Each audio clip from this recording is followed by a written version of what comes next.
You've got to watch this.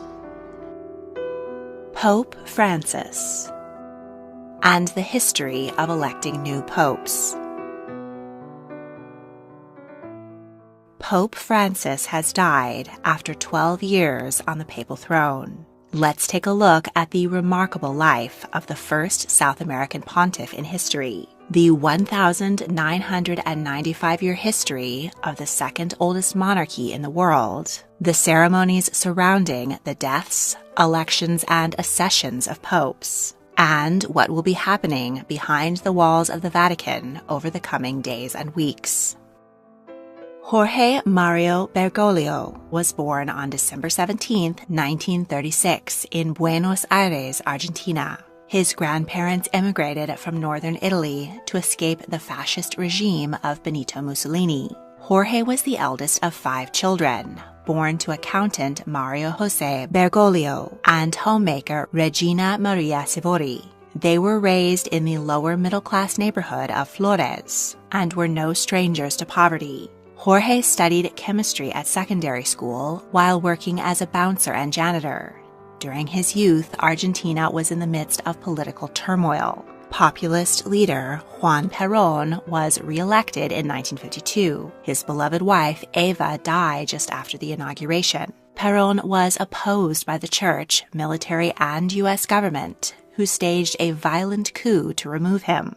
After graduating, Jorge worked as a food scientist in a laboratory. He had great respect for his first boss, Esther Balestrino.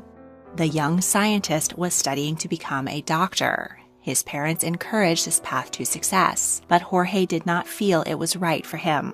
One spring day, the 19-year-old passed a church and went into confession. He was inspired by the priest and decided to join the seminary. During his time there, he developed a crush on a girl and doubted his future in a religious career. But when he was 21, he fell seriously ill with pneumonia. He nearly died, but a nun ensured he received antibiotics, and his seminary companions came to visit and donate blood. Multiple cysts and part of his right lung were removed, but he recovered. The brush with death changed his perspective on life. In 1960, Jorge joined the Society of Jesus and took vows of poverty, chastity, and obedience.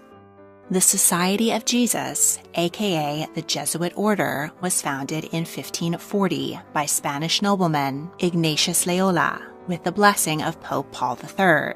It is one of many orders within the Catholic Church and is primarily focused on education. The Jesuits place particular significance on poverty, chastity, and obedience, and a willingness for their members to go anywhere in the service of the Church, even living in extreme conditions. It was largely Jesuits who established missions around the world from the 16th to 18th century and Christianized millions of native people. They have long been controversial and clashed with both secular governments and the larger Catholic Church. In 1759, the Church expelled Jesuits from many countries in Europe and their colonies. But in 1814, the Church lifted the suppression and the Jesuit order continued to thrive. Still, no Jesuit had ever been elected pope. Jorge received a master's degree in philosophy and taught literature and psychology at several high schools. In 1969, the 33-year-old was ordained as priest. In 1973, Jorge made a pilgrimage to Jerusalem, but his visit was cut short by the outbreak of the Yom Kippur War. He spent 3 months in Dublin, Ireland, learning English. Between 1974 and 83, Argentina suffered through another era of violent political upheaval, known as the Dirty War. Dictator Jorge Videla directed death squads to hunt down political dissidents and anyone believed to be associated with socialism and left-wing Peronism. 30,000 people were killed or disappeared. As a young priest, Jorge did not have the courage to speak against the dictatorship, as others did. His involvement with the bloody regime was later scrutinized. However, many reported that he refused to collaborate with Videla and helped people escape Argentina, even giving his own identity papers to a man who looked like him. In 1980, Jorge was named rector of the Philosophical and Theological faculty at his alma mater. He went to Frankfurt, Germany, to write his doctoral dissertation, exploring the works of theologian Romano Guardini. He returned to Argentina to serve as a confessor and spiritual director. In 1997, Jorge was named Archbishop of Buenos Aires. He was deeply committed to social justice and serving the disenfranchised. He frequently took public transportation to visit poor people. Each Holy Thursday, he went to jails, hospitals, and retirement homes to wash people's feet. He doubled the number of priests assigned to work in shantytowns and became known as the, quote, slum bishop. Jorge practiced what he preached. He lived in a small apartment, dressed simply, and cooked his own meals, rather than taking up residence in an elegant bishop's palace. He restructured the archdiocese and criticized members of the church who lived extravagantly. He even sold the archdiocese bank shares and enforced stricter financial discipline. In 2000, he spoke out against the church's complacency during the Dirty War.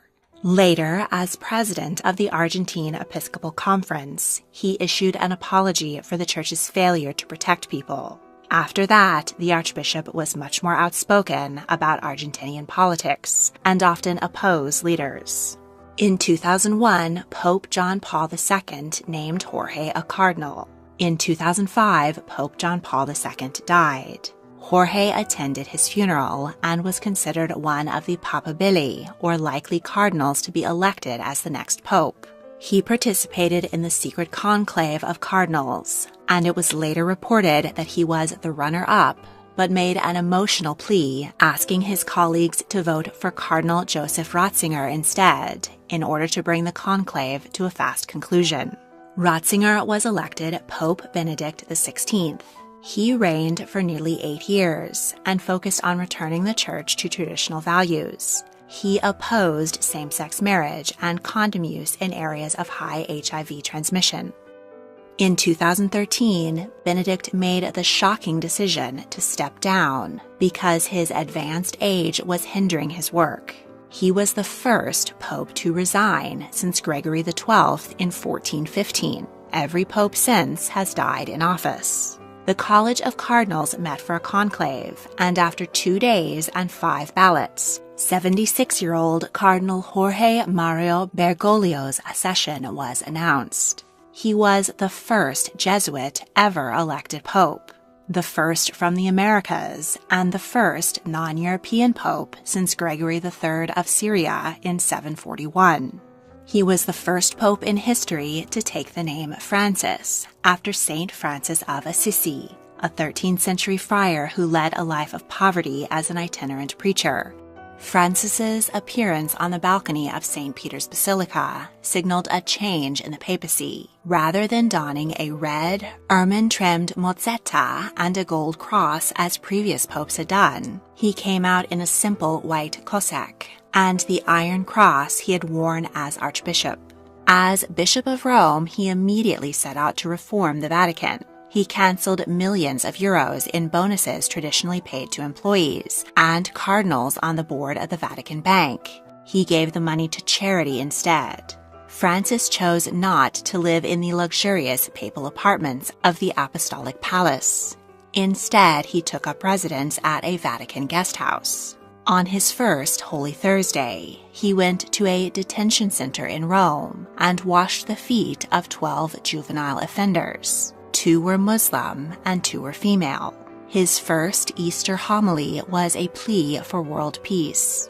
Overall, Francis was a remarkably progressive pope. He made action on climate change, which disproportionately affects the poor, a focus of his papacy. He condemned climate change denial and criticized capitalism and consumerism. He was supportive of refugees and asked developed countries to welcome more immigrants. He took a permissive stance on divorce, which the Church had long condemned. He made women full members of the Roman Curia, but stated that women could not be ordained as priests. He called for better outreach to LGBTQ communities and decriminalization of homosexuality. He denounced the death penalty, abortion, and euthanasia. He spoke against the rise of right-wing populism. He negotiated with the Communist Party over their influence in appointing Chinese bishops. Francis was initially lenient on priests accused of sexual abuse, but in 2015 he visited Chile and was shocked at how few people came out to see him. He met with victims who questioned why he was believing the bishops instead of them. Francis apologized for his mistakes and for the mistakes of the church. He fired nearly all the bishops of Chile who had been sweeping abuse under the rug. He launched investigations which exposed and removed many abusers. He also apologized for the church's role in the genocide of Canadian Indigenous peoples. During the COVID-19 outbreak, Francis canceled his regular audience at St. Peter's Square to keep crowds from spreading the virus.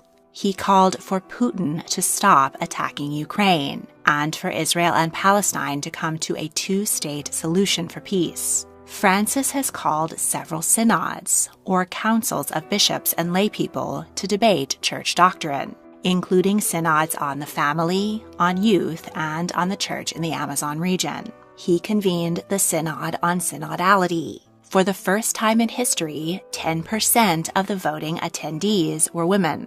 They shared ideas and experiences and discussed the future direction of the church. This synod is considered the culmination of Francis's work and the most important event in the Catholic Church this century. Francis's papacy was not without controversy. He infuriated many conservatives and was even called a heretic. From 2022, Francis used a wheelchair after a knee operation. In February 2025, he was admitted to hospital in Rome for bronchitis. He developed a respiratory infection and bilateral pneumonia. He was further at risk because part of his lung had been removed in his youth. The Pope was placed on a ventilator.